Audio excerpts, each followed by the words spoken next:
far from going quietly. Former PM Boris Johnson has broken ministerial rules again, this time by only informing the appointments watchdog, all this hoo-ha in Parliament, but you've got to inform them about your other jobs, and so he only told them of his new Daily Mail column half an hour before the public announcement.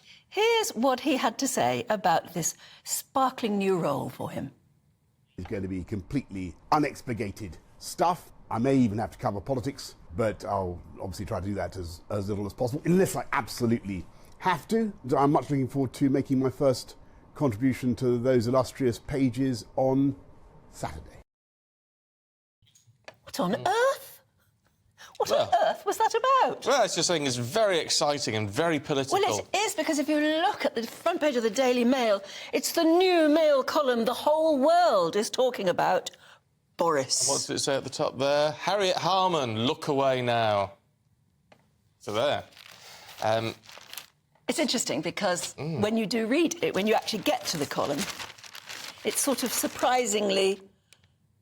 Well, it's all about cheese. It's about losing weight. Yeah, not wanting it's cheese. It's not a word of politics, isn't it? Not a word. Nothing.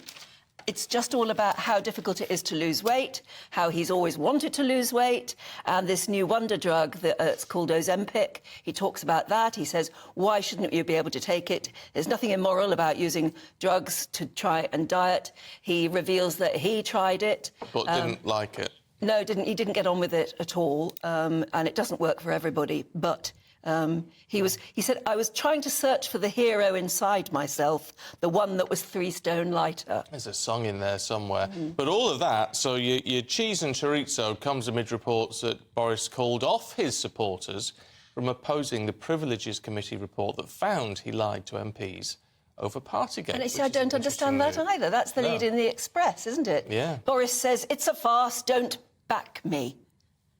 What do you make of that? I don't know. Let's talk to political commentator Andy Williams, who's here. Good morning. Morning. Nice to see you. Let's start with the vote on Monday. Why is Boris Johnson saying, don't back me? Just let this go through without a vote. I think he feels that there's been enough noise, and there has been plenty of noise over the last few days from his supporters and his sort of outriders within the Conservative Party who've been very critical of the committee's report.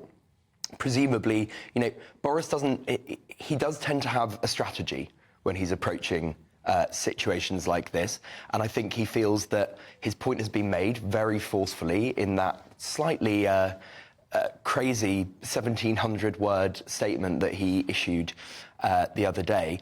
So I think he's going to let this pass, and I'm sure he will continue to paint himself as the victim. And we'll see how things develop over the course of next week. Do you not feel that he might have reflected that he's in so much trouble with things he's forgotten to say to people, committees he's forgotten to tell, and, of course, the damning report itself, that maybe he's trying to pull back a bit? I think he probably is, and actually, I'm sure he'll be quite comfortable going out and continuing to make an enormous amount of money, which is what he's been doing over the last year, being paid hundreds of £1,000s for speeches. I doubt that the Daily Mail have got him cheap, so he can go and carry on sort of with all of these lucrative gigs, and I doubt that every week he'll be writing about cheese. I'm sure that he'll start to talk a bit more and a bit more vocally about politics. Yeah, but this is the weird thing, isn't it? I mean, obviously, he's got in trouble with the Appointments Committee because he's not given them enough notice to allow them to approve this job, right? It will be big money for the Daily Mail. It's top half of the front page, the column everybody's been waiting for, and it's about losing weight. Now, that's a bit weird, isn't it? It is a bit weird, and I wonder whether... I mean, I wouldn't be surprised, actually, if he has done what he did throughout his journalistic career and filed with 45 minutes to go before the deadline. You know, he's not renowned for his diligence. He might have just done it very, very quickly. Or this may be a little teaser to suggest that he's not going to be talking about himself all the time, but I wouldn't be surprised if next week it's a diatribe about the Privileges Committee and the vote. Could it be about losing weight? Because the column that maybe he wanted to say, given that now he's found out maybe that he should have spoken to the Appointments Committee, that he's maybe this isn't the column that was meant to be. This is just a very quick hash up. It certainly reads like a quick hash up. It does. It does. It does. So he's not going to be using this column in this way every week. It absolutely is a megaphone for him to, let's be honest, lay into Rishi Sunak, which is what he's going to be. He's going to be a thorn in the side of Number 10 for the next 12 months.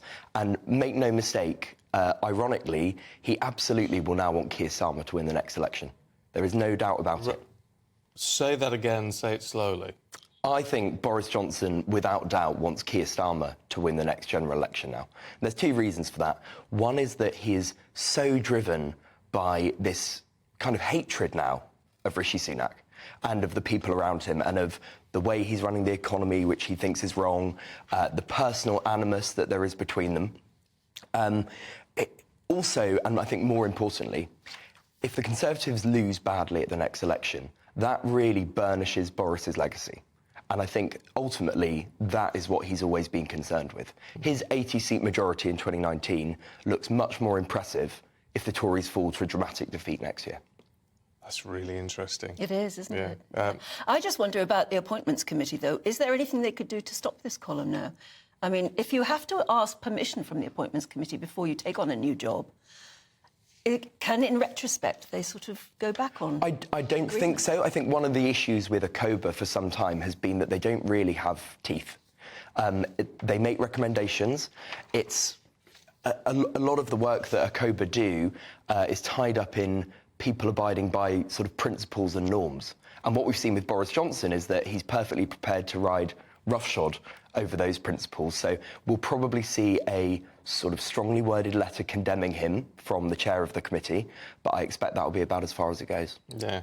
So it sort And I of suppose he means can nothing hold at this up all. and say, I haven't done anything wrong. Look, I've just written about losing weight. Yeah, And then next week, maybe it'll be an absolute whammy. Yeah, maybe so. Really good to see you, Andy. Thank you very much indeed. Thank you. Let us know what you think. gbviews@gbnews.com.